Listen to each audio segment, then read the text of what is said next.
How to draw an isometric sofa. First, setting your canvas. Create a new layer and set it to drawing assist and start to draw the sofa.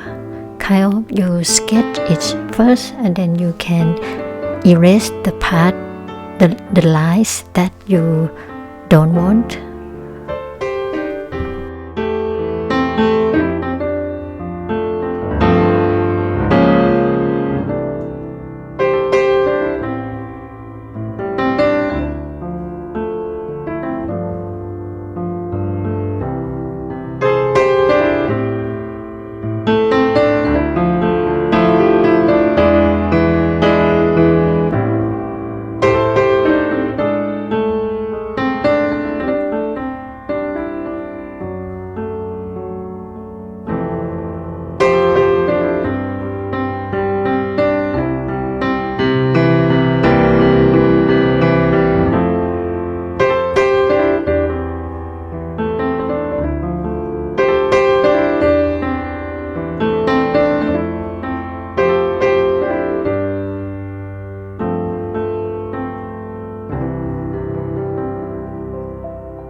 After I finished drawing the sofa, I added the curve at the corners.